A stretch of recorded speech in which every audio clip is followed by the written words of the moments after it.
Hello and welcome to another BlenderWiz Blender Basics tutorial. In this tutorial we will be creating a better car paint node setup. We will be using a voronoi or voronoi texture to create the look of the flecks of aluminum found in real metallic car paint, and we will use other techniques to get the depth that is also found in car paints.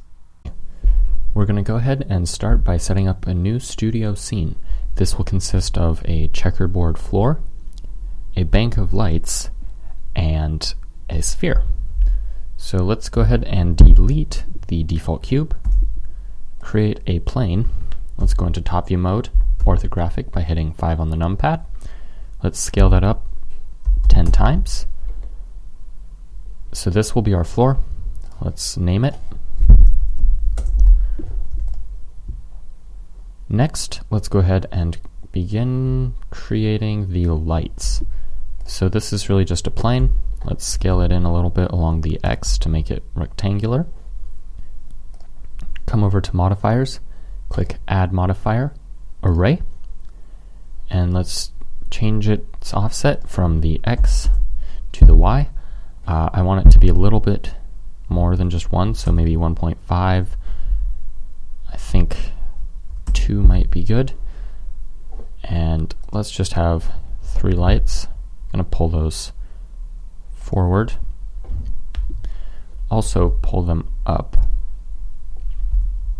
Right about there should be good. Let's go ahead and duplicate that and then hit R and then hold down Control and rotate it 40 degrees. Let's do that again. So rotate, Control, and that just makes it go in 5-degree increments, so it's much easier to rotate. So now I have it set to -40 degrees. Just kind of try to make them look a little bit even. So those are our banks of lights. Let's delete this default lamp. We aren't going to need it. And now what I want to do is go into front view mode, hold down Control, Alt, and 0, and that will just reposition the camera to the view. And I want to pull that back a little bit. I also want to create an empty plane axis. And what we're going to do with this is we are going to set up a track 2 constraint. So right click on the camera, and then holding down Shift, right click on the empty, hit Control T, damped track constraint. And this will just make our camera look at the empty at all times. It's a handy little thing. The difference between the track 2 constraint and the damped track constraint is with the damped track constraint we can still rotate our camera in pretty much any way we want, as long as it's facing the empty. Okay, I want to take our lamps and pull them up so that they are, actually we should be fine just having them in, because all we have to do is untick ray visibility in the camera and then we won't see them. Okay, finally we need the object that we are going to be applying the material to, and that's really just a UV sphere. So let's make sure that we line this up with the floor. Good enough. And then set the shading to smooth. Finally, I want to do one more thing. I want to rotate our plane by 45 degrees. Okay, if we give this a quick render, it will be very boring. I also want to pull our plane forward. There. What we need to do is, in the world settings, I want to set that all the way down to black. And then we need to create the materials for these lamps. So let's go over to materials. Everything is black because we have no light in the scene. But create a new material, call it light, Let's go ahead and get rid of this diffuse and add in an emission shader. So now we have some light. Let's go ahead and set everything to that material. So holding down Shift, right click, one light, two light, and then the light with the light material. And then hit Control L, which will create a link, and select materials. And now all three of these materials, or all three of these light banks, have the same material applied. And so if we change this value, all of them have that value change. Let's turn that down to about 2. Okay. So our ball is looking a bit far away. Let's pull that in a little bit closer. Maybe right in under that middle lamp there. Like so. That way we get this nice kind of a circular fade out effect going on here, and it doesn't look like the plane is just ending. Okay, so now let's go ahead and add in the checkerboard floor. So go ahead, create a new material. Let's call this one floor. Get rid of that diffuse. Let's grab a, actually, we'll want that, but we will want it later. Let's grab a mix shader, plug that into the surface, and then I think I want a diffuse and a glossy shader. To get new shaders, just hit Shift and then A, and that will bring up this Add menu, just like in the 3D world.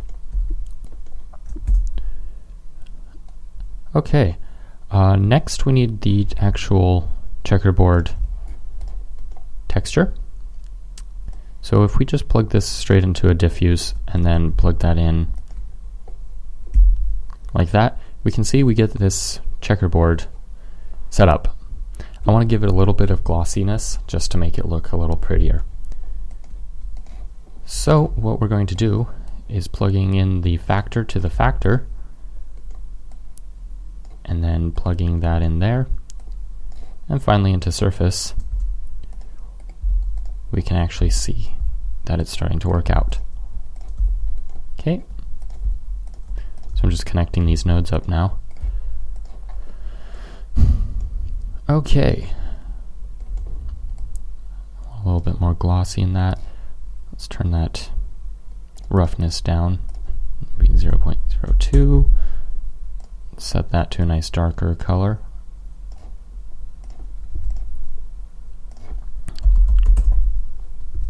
Okay, now I kind of want to bring this up a little bit.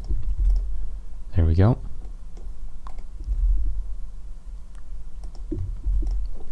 That's looking pretty good. Looking at some actual metallic car paint, we can see that it has little flecks of aluminum in it to give it that metallic look, but it also has kind of a depth to it. There are areas with lighter paint and darker paint, and what this does on the actual object is it will make it look different depending on how the light hits it. So when light is directly hitting it, that area looks lighter, or at least when photons are bouncing off of it and hitting our eyes pretty much orthogonally to the plane.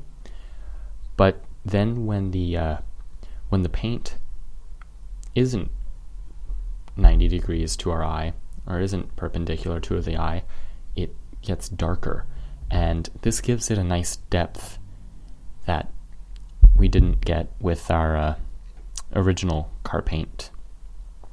So let's go back to the scene, come over to the materials, select the ball that we are going to be painting, and create a new material. I'm just going to call it car paint. Okay, so let's go ahead and I'm just going to leave the diffuse in for now. So right now we're going to try simulating the little chunks of little chunks of aluminum in the paint.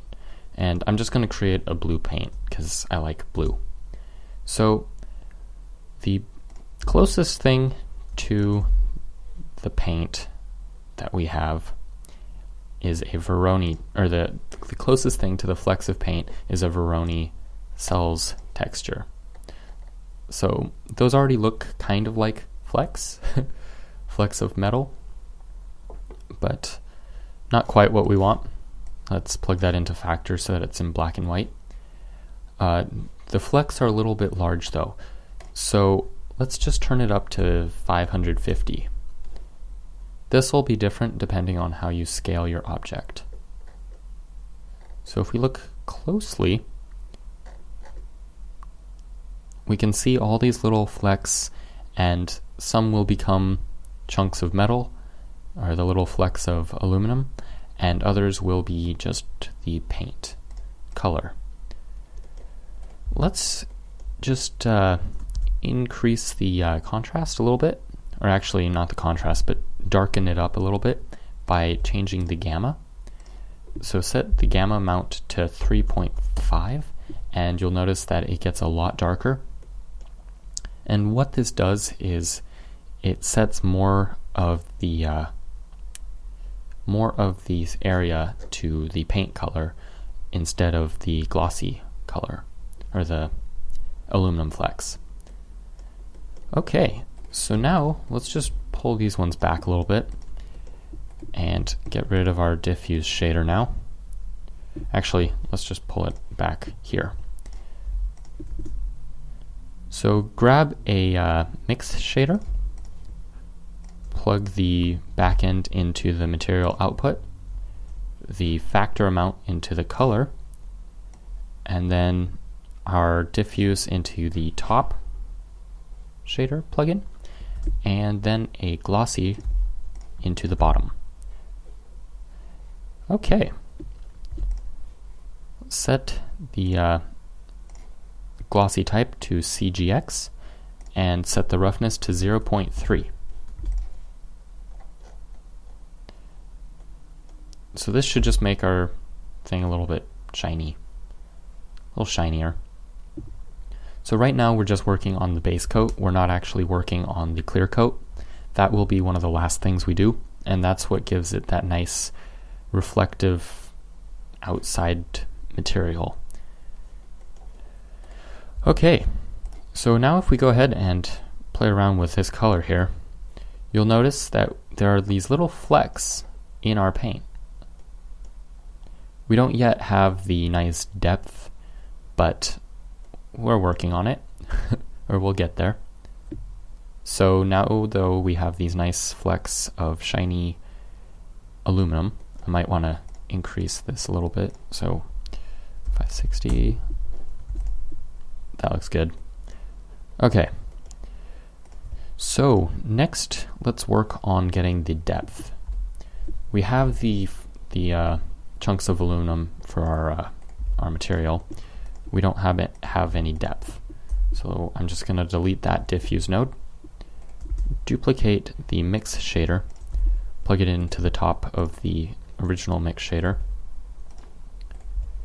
and then let's grab two diffuse nodes and plug the top one into the top and the bottom one into the bottom, and then set one to kind of a dark color and leave the other one as white. And if we go up to input, grab a layer weight and plug the facing into the factor amount, you'll notice that the outer area has the darker color applied to it, and the inner area has the lighter one. So let's just turn up the blend to 0.9, and this will just increase that effect.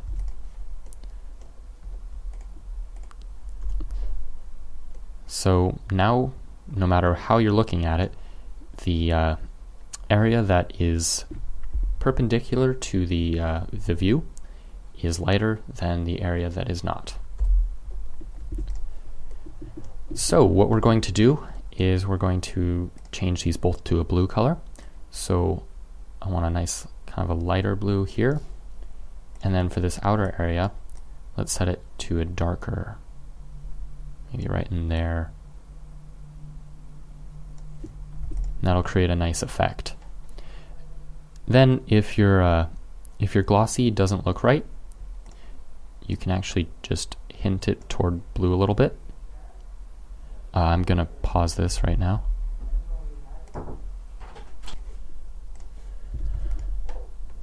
Okay, sorry about that.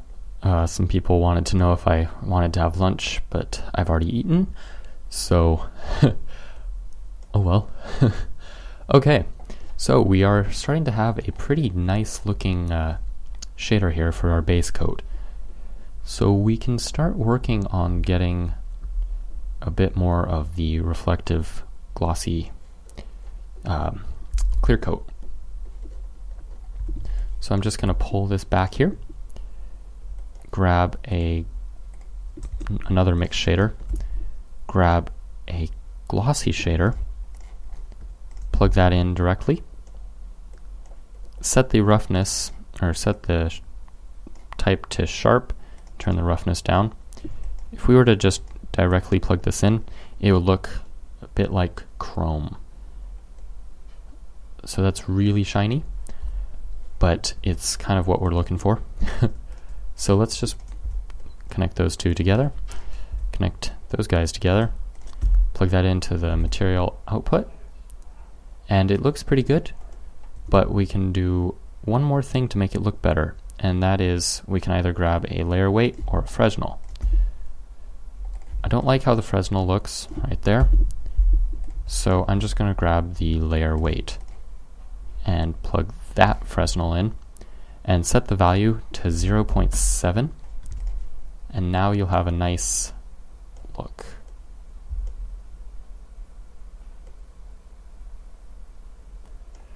Okay, so that is looking pretty good. That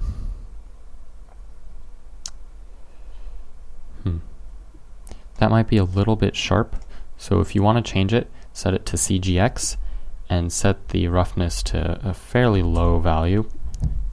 I'm also going to just play around with this blend a little bit more. So if you set the blend all the way up to 1, it won't apply at all. But yeah.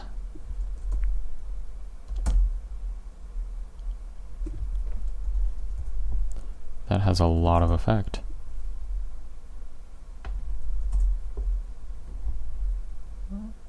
Okay. So right about there looks decent. And there's actually one more thing you can do, just to hint it a little bit more. And that is to grab a, let's just cut this piece out here and there. Grab another mix shader, plug the bottom shader into the output of our paint, grab another glossy shader, set it to a very dark color, so something like that, and then dark. Set the roughness to 0.65, plug that into the top of our mix shader here. I'm gonna align our view. Then grab yet another mix shader, set the factor on the original one to 0.75, plug the bottom into the output of this mix shader here. Let's cut that line there, plug that one in there. It's all quite complicated.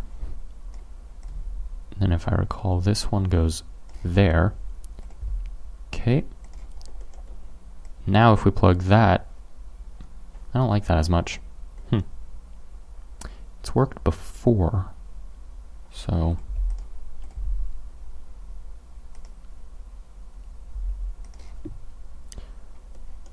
oh, this amount is way too high. And that just gives it a little bit more depth. Doesn't really matter how you do it.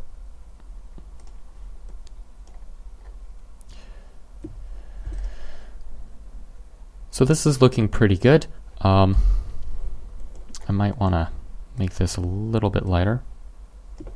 Make our little aluminum flecks lighter so they pop out a little bit more. Yeah, so that is a pretty good looking shader.